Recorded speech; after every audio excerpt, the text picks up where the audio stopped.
December 1944, the Battle of the Bulge. German forces were trapped. Patton's Third Army had smashed into their southern flank. American forces were closing the pocket. Total encirclement seemed hours away. Then, German scouts found an opening, a narrow corridor to the east, an escape route, salvation.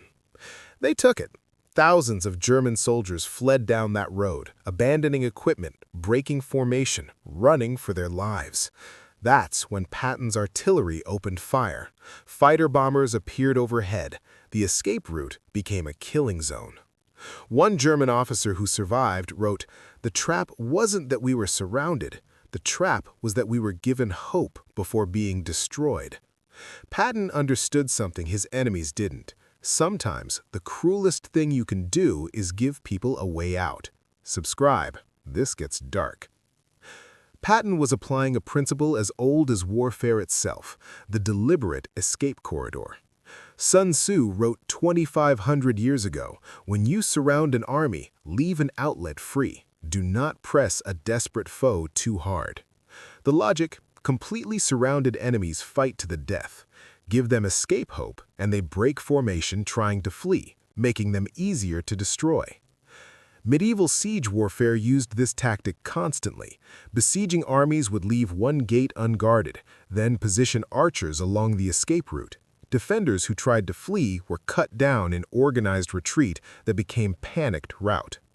Napoleon understood it. At several battles, he deliberately left enemy retreat routes open, then used cavalry to massacre fleeing formations. Broken armies suffered more casualties retreating than they would defending to the last man. Patton had studied military history obsessively. He knew these examples, and during the Battle of the Bulge, he saw the perfect opportunity to apply the ancient principle with modern firepower. The difference was that historical commanders used the tactic with arrows and cavalry. Patton had artillery that could hit targets miles away and fighter bombers that could strike fleeing columns from above. The escape corridor became mechanized slaughter. December 22, 1944. Patton's Third Army attacked the southern flank of the German Bulge offensive. The German plan had been to drive west, split Allied forces, and capture Antwerp, but American resistance at Bastogne and elsewhere had stalled the offensive. German units were overextended, supplies were running low, and Patton's counterattack threatened to cut them off. By late December, multiple German divisions faced encirclement. American forces were pushing from the south and west. Other Allied units were attacking from the north. The Germans in the Bulge salient risked being trapped in a pocket with no escape. Complete encirclement would have created desperate enemies. Trapped German forces would fight fanatically because they had no choice. Casualties on both sides would be massive. The fighting would be prolonged and brutal. Patton understood something his enemies didn't. Sometimes the cruelest thing you can do is give people a way out. Make it obvious. Let German commanders see the corridor and believe they could extract their forces, then destroy them during the retreat. His staff questioned this approach. Why not close the pocket completely and force mass surrender? Patton's response: surrounded men fight like cornered rats. Running men die like sheep. The decision was calculated, cold-blooded, and devastatingly effective. Patton didn't accidentally leave gaps in his lines. He deliberately positioned forces to create a specific escape route. Intelligence identified German command thinking. Interrogation of captured officers and intercepted communications revealed German commanders were planning withdrawal if the Bulge offensive failed. They'd retreat eastward toward the German border. Patton positioned forces to funnel retreat. American units sealed off western and southern routes while leaving eastern corridors apparently open. The gaps weren't accidental. They were carefully calculated to channel German retreat down specific roads. The corridor was made obvious. Patton wanted German reconnaissance to find the escape route. He pulled back some forward positions just enough to create a visible gap. German scouts reported the opening to their commanders as if they'd discovered it through clever reconnaissance. Artillery and air assets were pre-positioned. While German forces saw an open corridor, Patton had already positioned artillery with pre-plotted coordinates covering the escape routes. Fighter-bomber squadrons were briefed on the roads German forces would use. The timing was coordinated. Patton waited until German forces were already demoralized, running low on supplies, and psychologically ready to retreat. Then he increased pressure on all other fronts, making the eastern escape route look like the only option. The Germans took the bait exactly as Patton predicted. They saw the corridor, concluded they could extract their forces, and began organized withdrawal that quickly became panicked flight. When German forces began retreating through the corridor, Patton's trap closed. Artillery opened fire first. American forward observers called in coordinates. Shells began falling on roads packed with retreating Germans. Not random fire, but carefully targeted barrages hitting choke points, bridges, intersections, narrow sections where traffic concentrated. Fighter bombers followed. P-47 Thunderbolts and P-51 Mustangs strafed retreating columns. They targeted vehicles first. Destroying trucks and tanks created roadblocks that trapped following units. Then they attacked the trapped infantry with machine guns and rockets. The attacks were timed to create maximum chaos. Artillery would hit the front of a column, stopping movement. Then aircraft would attack the rear, preventing retreat. The middle sections were trapped between burning vehicles with nowhere to go. Psychological warfare amplified the damage. Loudspeakers broadcast surrender appeals in German. Leaflets dropped from aircraft promised safety to those who gave up. But the message was clear: keep running and die, or surrender and live. German formations broke completely. Officers lost control of their men. Soldiers abandoned equipment and ran. Units that had been organized military formations hours earlier dissolved into panicked mobs of individuals trying to survive. One German battalion commander later described, "We'd maintained discipline through the entire offensive. 2 hours on that road, and my battalion ceased to exist as a military unit." The escape corridor didn't just destroy German forces physically, it destroyed them psychologically. Hope became weapon. Soldiers who thought they were escaping experienced crushing despair when the attacks began. The psychological whiplash from relief at finding escape to terror at being trapped was more damaging than simple encirclement would have been. Trust in leadership evaporated. German soldiers blamed their officers for leading them into the trap. Officers who'd ordered the retreat through the corridor lost all authority. Men stopped following orders because orders had led to slaughter. Unit cohesion disappeared permanently. Even soldiers who survived and regrouped never reformed effective units. They'd experienced total breakdown of military organization. The memory of panicked flight, abandoned equipment, and every man for himself survival destroyed their ability to function as coordinated forces. Survivors spread defeatism. Unlike soldiers who'd simply been defeated in battle, those who'd experienced the corridor retreat told stories of calculated massacre. They described American forces deliberately letting them run before destroying them. This created fear throughout German ranks about any future retreat. Moral injury was severe. Professional soldiers experiencing such complete humiliation suffered lasting trauma. Post-war accounts describe feelings of having been toyed with, hunted like animals, deliberately given hope before having it destroyed. The effectiveness of Patton's escape corridor tactic was measurable. Casualty ratios were devastating. German forces attempting to retreat through the corridors suffered 60 to 70% casualties, far higher than units that either surrendered immediately or defended fixed positions. The combination of artillery, air attacks, and panic made retreat the deadliest option. Equipment losses were total. Units attempting escape abandoned tanks, artillery, and vehicles when they became trapped. American forces captured or destroyed more German equipment from panicked retreats than from organized battles. Prisoner yields increased. Demoralized survivors surrendered in large numbers rather than trying to continue fighting. The psychological trauma of the retreat made them willing to accept captivity rather than risk similar experiences. Time efficiency was remarkable. Destroying German forces through the escape corridor took days instead of weeks. Complete encirclement and siege would have required prolonged operations. The corridor tactic achieved faster results with lower American casualties. Intelligence value was exceptional. Captured soldiers from units destroyed in the corridors provided extensive information during interrogation.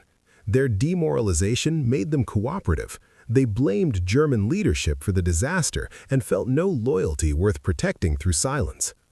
German commanders quickly recognized what Patton was doing, but recognition didn't help them counter it. Some ordered troops to defend in place rather than retreat through apparent escape routes. This worked better tactically, but created different problems. Troops resented being ordered to fight hopeless battles, while escape seemed possible. Others attempted coordinated fighting withdrawals. They tried maintaining unit organization during retreat, using rear guards and defensive positions. But Patton's artillery and air power prevented organized movements. Any force that stopped to establish defensive positions was immediately attacked. A few tried surrendering en masse. They recognized that organized capitulation was safer than attempted escape. Patton's forces generally accepted such surrenders, proving his goal was destroying resistance, not maximizing enemy casualties. Desperate commanders tried deception. They sent small units down escape corridors to draw American fire, hoping to identify safe routes. This rarely worked. American forces had enough firepower to engage multiple targets simultaneously. Some attempted night retreats. Moving in darkness reduced air attack vulnerability, but made navigation difficult and prevented coordinated movement. Units got lost, separated, and were easier to destroy piecemeal. The fundamental problem was that once German forces were in the Bulge salient with Patton attacking from the south, they had no good options. Fight and be destroyed in place, retreat and be destroyed on the roads, surrender and lose honor but survive. Patton's escape corridor tactic raises difficult questions about the ethics of warfare. Was it a war crime? Technically, no. Attacking retreating enemies is legal under laws of war. Patton wasn't violating Geneva Convention or international law. Retreat doesn't grant combatants immunity from attack. Was it cruel? The tactic deliberately manipulated enemy psychology by offering false hope. Critics argue this crosses ethical lines even if legal. Warfare should minimize suffering, not maximize psychological trauma. Was it necessary? Defenders argue the tactic saved Allied lives by destroying enemy forces quickly with minimal risk to American troops. Complete encirclement would have cost more casualties on both sides. What about proportionality? Laws of war require military actions to be proportional to objectives. Was destroying German morale through psychological manipulation proportionate, or did it cause unnecessary suffering beyond legitimate military purposes?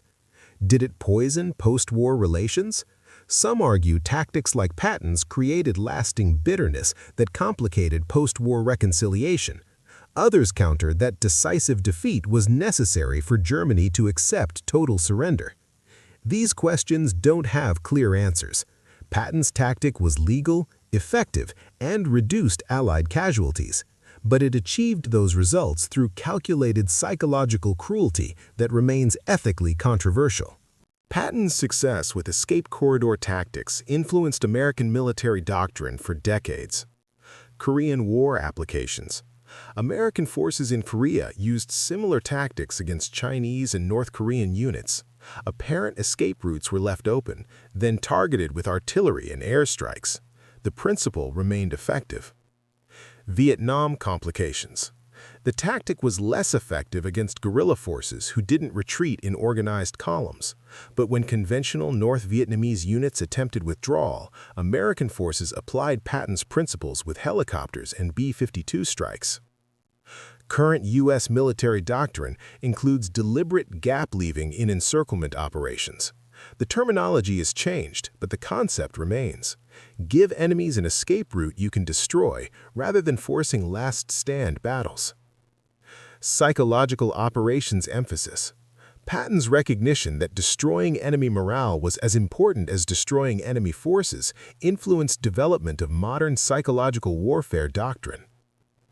Ethical training inclusion. Military academies now teach Patton's tactics as case studies in the ethics of psychological warfare. Future officers study the effectiveness alongside the moral questions. The escape corridor remains a recognized tactical option, controversial but undeniably effective when conditions allow its application. December 1944. German forces trapped in the Bulge saw an escape route opening before them. They ran for it. Thousands of soldiers abandoning positions, leaving equipment, breaking formation in desperate flight toward safety. The corridor was a lie. Patton had positioned his forces specifically to funnel German retreat into killing zones. Artillery coordinates were pre-plotted. Fighter bombers were waiting. The escape route was a slaughterhouse. German units that had fought effectively for weeks dissolved in hours. Not because they were surrounded with no hope, but because they were given hope and then systematically destroyed while trying to reach it. Patton understood that the cruelest defeats aren't those where enemies fight to the death. They're the ones where enemies run, believing they can escape, only to be hunted down during the attempt. The escape corridor was legal, it was effective, it saved American lives, and it was psychologically devastating to German forces who experienced it. Ancient generals knew this tactic. Patton perfected it with modern firepower, and German commanders who survived never forgot the terror of fleeing down roads that became graves. Was it brilliant tactics or unnecessary cruelty? History records it as both, a masterpiece of psychological warfare that achieved decisive results through calculated manipulation of enemy hope and fear. Was Patton's escape corridor brilliant strategy or psychological torture within legal limits? Drop your take and subscribe for more uncomfortable military history.